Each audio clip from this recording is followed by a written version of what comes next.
Aujourd'hui, ma voiture est tombée en panne. Je l'ai mise chez mon mécanicien et j'ai décidé de profiter des transports publics comme beaucoup de gens. Ça faisait longtemps que j'étais au bureau à 7 heures de la journée et je n'étais pas dehors.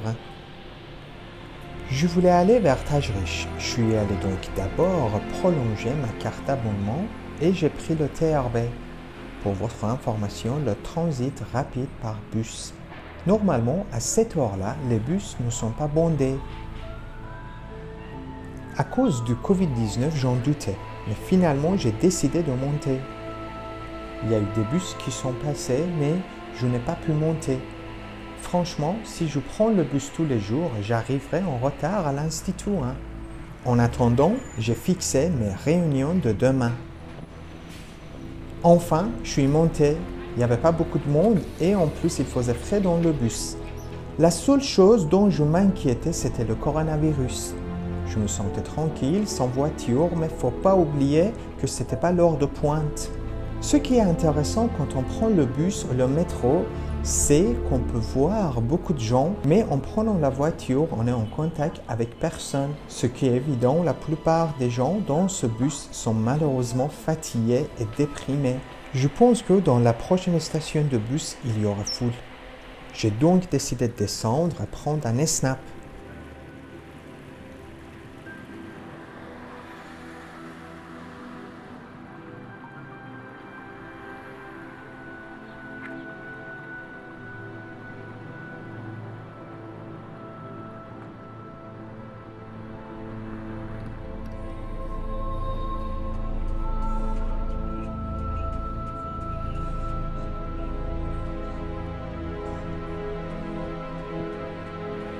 Enfin, je suis arrivé à Tajrish. Depuis mon enfance, j'adore cette place. C'est un quartier dynamique et vivant.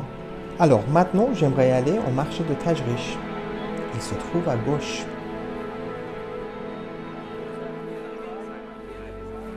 Oh là là, je ne comprends pas si elles vont ou si elles viennent, toutes ces personnes. Je m'excuse, ça fait quelques mois que je fais de la philosophie et je cherche les réponses étranges pour les trucs bizarres.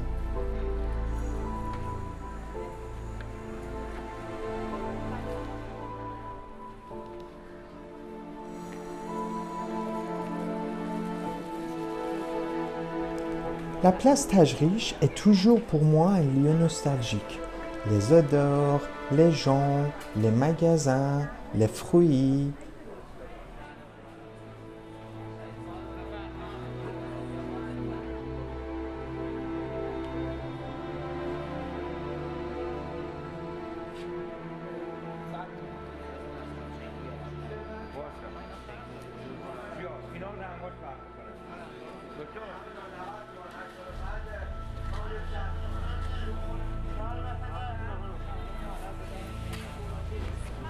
En fait, la place de Tajrish est un point de rencontre à Téhéran.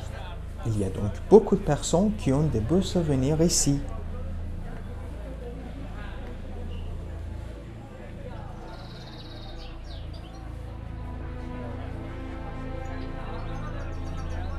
Alors, j'ai fini ici et j'ai décidé d'aller vers le métro.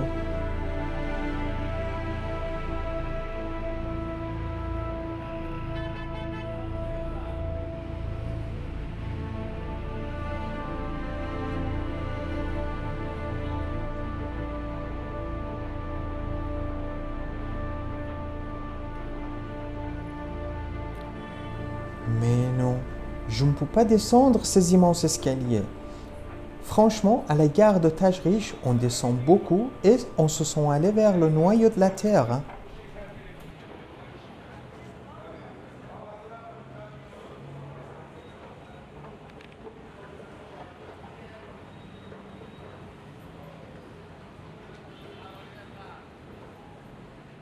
La première chose qui frappe ici, c'est la foule. Il y a 100 fois plus de personnes au kilomètre carré par rapport au Canada, 3 fois plus qu'en Chine. Il faut accepter d'être touché, d'être bousculé. Bienvenue dans un des pays les plus denses du monde.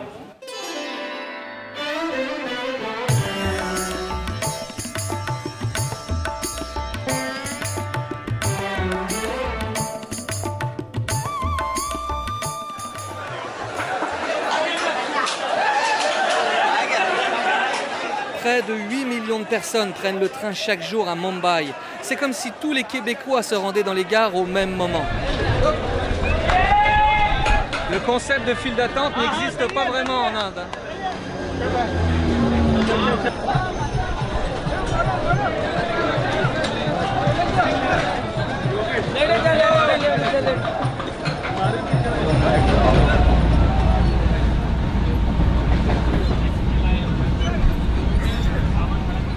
Ce genre de wagon est prévu pour 200 personnes, mais ils peuvent être jusqu'à 500 à s'entasser à l'intérieur. Les femmes aussi recherchent une certaine forme de confort dans le wagon qui leur est réservé. Un chiffre hallucinant, chaque jour à Mumbai, une dizaine de personnes décèdent sur les rails, soit parce qu'ils ont été heurtés par un train en traversant, ou alors parce qu'ils sont carrément tombés du wagon.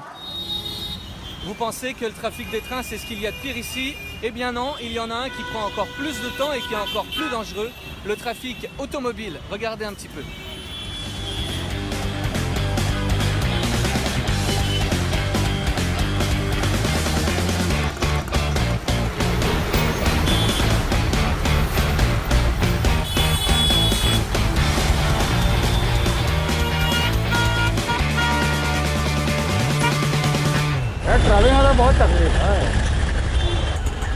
Il y aurait 300 000 rickshaws, des tuk-tuk comme celui-là, dans tout Mumbai, et c'est sans compter les dizaines de milliers de taxis et les automobiles de plus en plus nombreuses à mesure que la classe moyenne est capable de s'en payer. Le résultat, c'est un trafic quasi permanent dans cette ville. Je me suis souvenu qu'il y avait une station de vélo ici. Mais non, c'est devenu le parking de moto. Personnellement, je pense faire du vélo a beaucoup d'avantages. Par exemple, il y aura moins de trafic et on peut vraiment respecter la distanciation sociale pendant la pandémie du coronavirus. En plus, le transport public subit moins de pression. Le vélo est une activité paisible qui vous emmène là où vous le souhaitez. Toutefois, pour que cette activité reste toujours un plaisir, retenez ces quelques conseils. D'abord, faire du vélo, c'est faire du sport. Alors pensez au bilan médical, surtout si vous reprenez après 50 ans, lorsque le danger d'accident coronarien est maximal. Puis répétez ce bilan régulièrement. Faire du vélo, c'est apprivoiser votre machine. Réglez correctement votre vélo. Ça vous permettra d'être positionné confortablement et d'éviter ainsi des douleurs dans la nuque, le dos ou les jambes. Il est aussi recommandé de pédaler au même rythme sans forcer, en tournant les jambes tranquillement. Faire du vélo, c'est rouler raisonnablement. Une astuce pour vous aider. Vous devez toujours pouvoir parler avec aisance en pédalant. Mettez ces conseils en pratique avec l'aide d'un club.